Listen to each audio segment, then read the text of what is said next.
Salam sejahtera diucapkan kepada Dr. Saiful Azri bin Mokhtar dan rekan-rekan sekalian. Saya Jacqueline Jen Jamli, nomor matriks BI 2511318.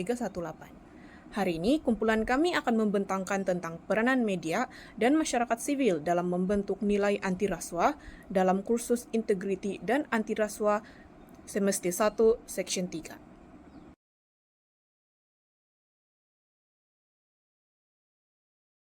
Berikut merupakan pengenalan tentang tajuk dan isu yang bakal kami bahaskan selepas ini.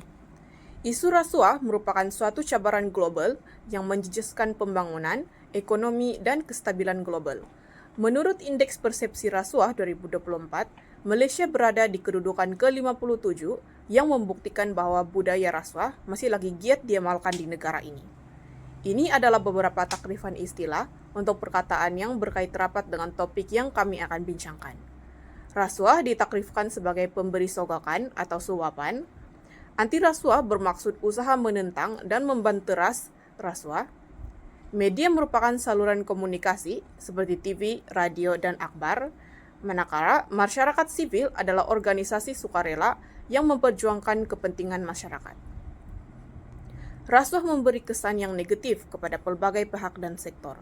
Dalam ekonomi, kes rasuah akan mengurangkan pelaburan dan meningkatkan kos proyek akibat daripada penyelewengan dana dan pembangunan.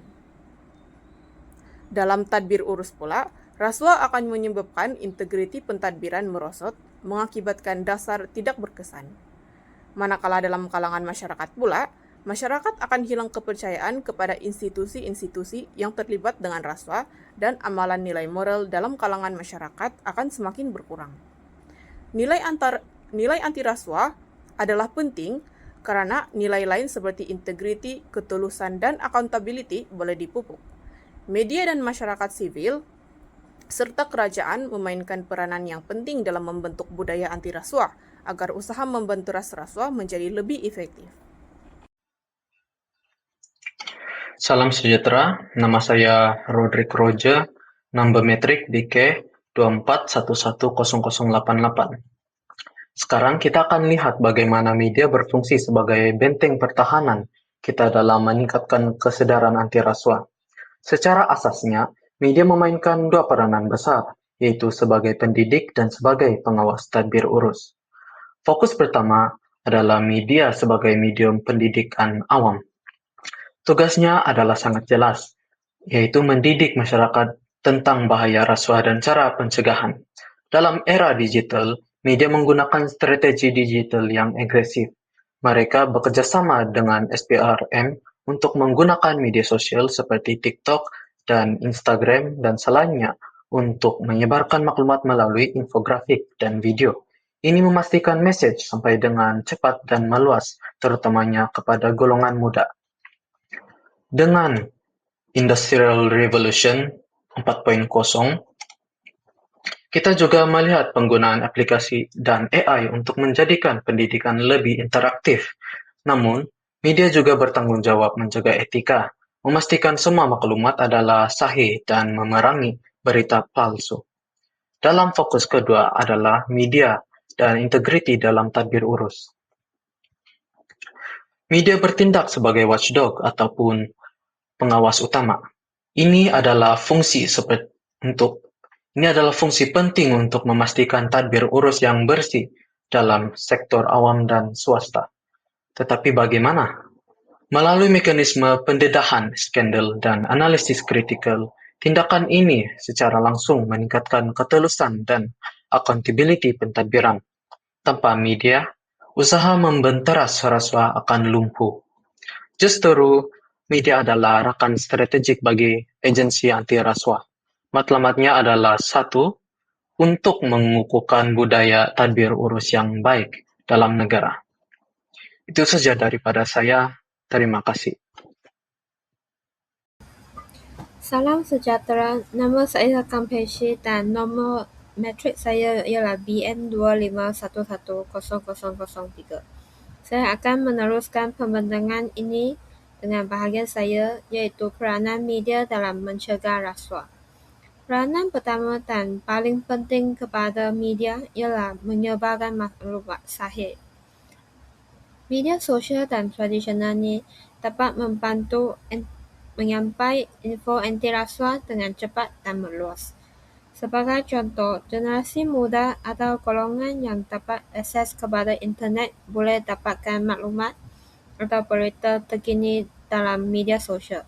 Manakala golongan warga emas atau yang tidak dapat akses internet ini boleh mendapat informasi terkini pada surat khabar ataupun radio.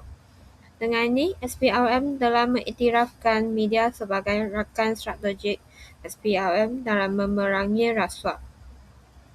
Seterusnya, peranan kedua ialah media dapat membantu rakyat membentuk persepsi dan nilai integriti. Pada zaman sekarang, populasi yang mengguna platform media sosial seperti TikTok, Instagram ini semakin berkembang. Ini telah menyebabkan kandungan seperti video pendek, infografik, testimoni ini yang dapat menanggap perhatian pada masa pertama ini boleh menyampaikan informasi secara efektif dan efisien. Selain itu, media juga mengambil peranan sebagai ejen pendidikan dalam usaha mencegah rasuah. Media bukan sahaja melaporkan berita tetapi juga mendidik masyarakat supaya mempunyai kefahaman tentang rasuah dan kesan kehilangan integriti. Sebagai contoh, media menyediakan bantuan untuk orang awam seperti cara membuat laporan, talian hotline SPRM, dan hak rakyat apabila terdapat kes rasuah. Peranan ini penting kerana dapat mendidik rakyat supaya berani melawan rasuah. Akhir sekali, media menghadapi cabaran etika dan maklumat palsu semasa melaporkan berita. Cabaran pertama adalah tekanan mahu menyiarkan berita dengan cepat. Ini akan menyebabkan laporan tidak dapat sempat diakses secara teliti dan mempunyai kemungkinan besar berlaku kesalahan. Cabaran kedua, kandungan beremosi atau tidak seimbang ini dilaporkan oleh wartawan boleh mengelirukan rakyat. Terdapat juga pengguna media sosial yang sering menularkan maklumat tanpa menyemak kesahihan. Cabaran-cabaran ini telah menyebabkan berita palsu mudah tersebar dan menjejaskan usaha anti rasuah. Ini sahaja. Terima kasih. Okay, bye-bye. Salam sejahtera, nama saya Tuyun Yun dan nombor mesej saya ialah BN25111051. Hari ini saya ingin membentangkan tentang peranan masyarakat sivil dan pemberi maklumat dalam usaha membanteras rasuah. Pertama sekali, masyarakat sivil memainkan peranan besar melalui kempen kesedaran. Kempen ini bukan sahaja membantu orang ramai memahami kesan buruk rasuah, tetapi juga mengalahkan penolakan terhadap kronisme, penyalahgunaan kuasa dan mendorong pelaporan. Malah, SPRM bersama PPPR menyokong kempen nasional untuk menjadikan Malaysia bebas rasuah.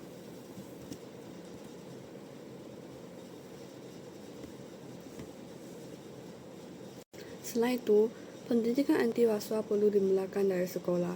Pelajar mudah terpengaruh dengan maklumat luar, maka nilai moral dan integriti mesti diterapkan sejak awal. Modul anti rasuah boleh dimasukkan dalam mata pelajaran seperti moral, sejarah dan sivik. Kajian menunjukkan aktiviti kurikulum seperti kelab integriti memberi peluang pelajar mengamalkan nilai integriti secara praktikal dalam kehidupan seharian. Seterusnya, kita perlu membela pemberi maklumat atau whistleblower. Whistleblower bermaksud individu yang mendedahkan maklumat atau bukti rasuah. Mereka berani mendedahkan kes rasuah walaupun berdepan risiko besar seperti ancaman keselamatan dan diskriminasi pekerjaan atau perlindungan pemberi maklumat 2010 memberi jaminan kerahsiaan identiti dan imuniti undang-undang. Dengan saluran pelaporan selamat dan sokongan masyarakat, whistleblower tidak lagi dianggap pengkhianat. Sebaliknya, wiba yang melindungi kepentingan negara. Akhir kata, dengan kempen kesedaran pendidikan awal serta perlindungan kepada whistleblower, kita dapat membina sistem anti rasuah yang lebih kukuh. dan menjadikan Malaysia sebuah negara yang bebas rasuah. Sekian, terima kasih.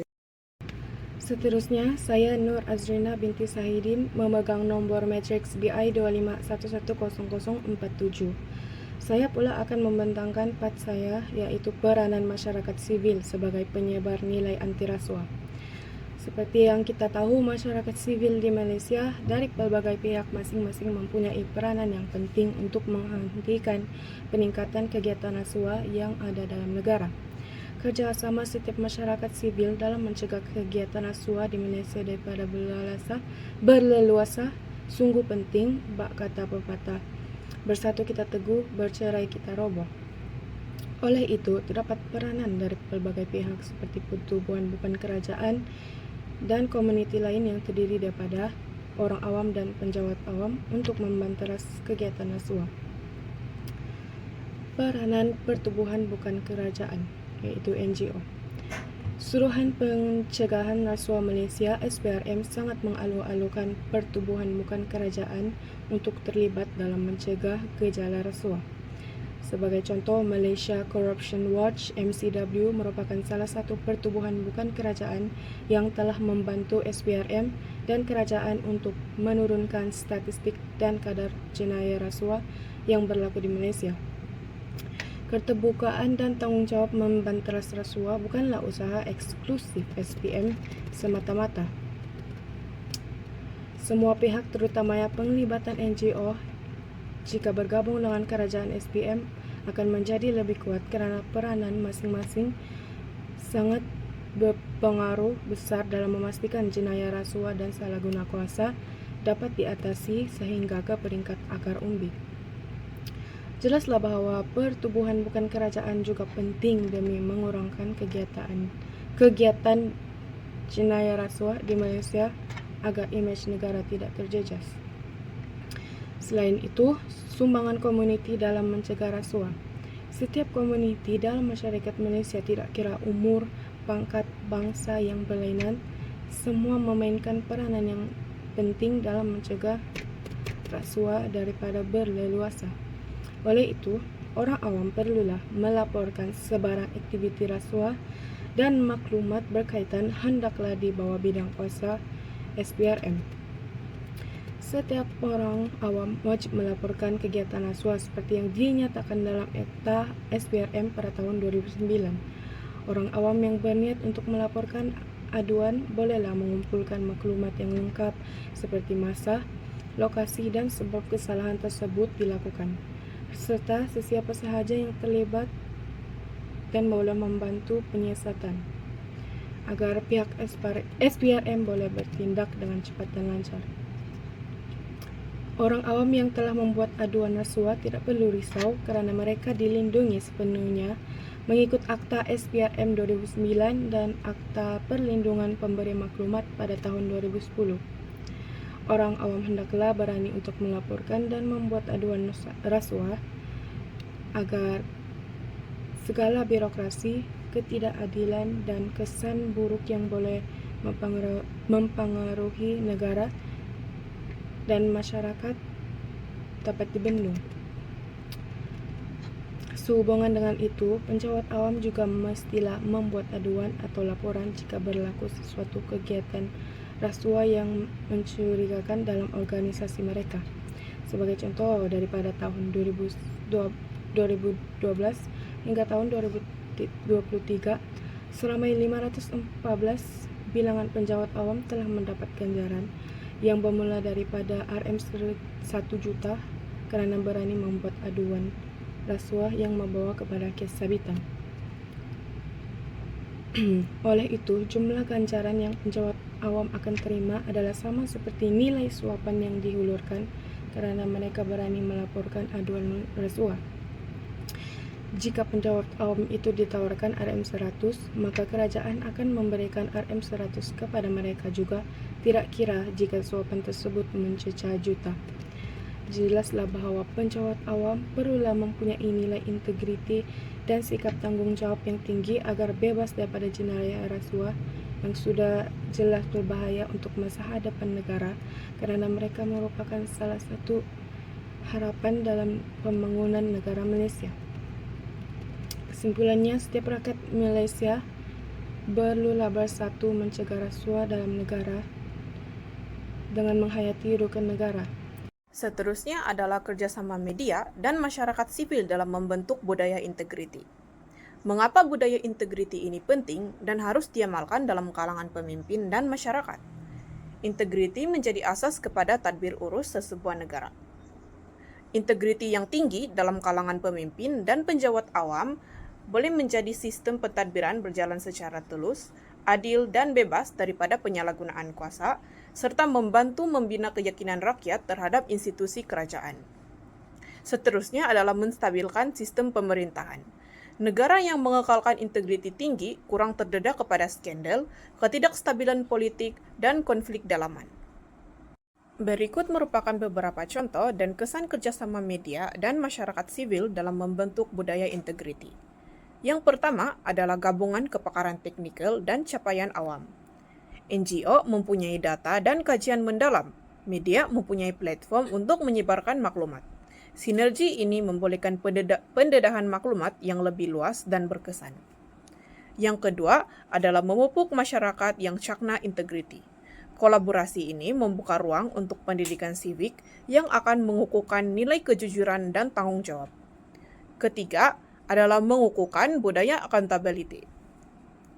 Kerjasama media dan masyarakat sivil tidak hanya memberi kesadaran, tetapi juga menggalakkan rakyat memantau, menyoal, dan menuntut ketulusan.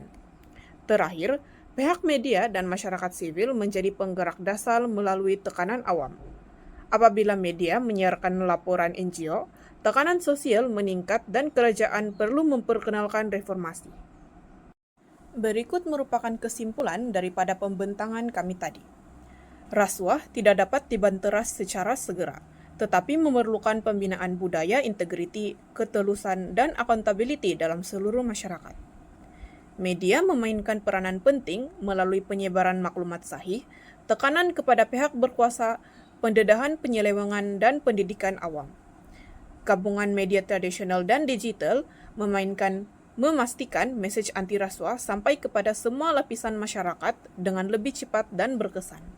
Manakala masyarakat sivil memperkukuh budaya integriti melalui kempen kesedaran, pendidikan anti rasuah, dan sokongan serta pelindungan kepada pemberi maklumat. Akhir sekali, kerjasama media dan masyarakat sivil menjadi pemangkin reformasi, memastikan pentadbiran lebih telus serta membentuk rakyat yang tegas menolak rasuah.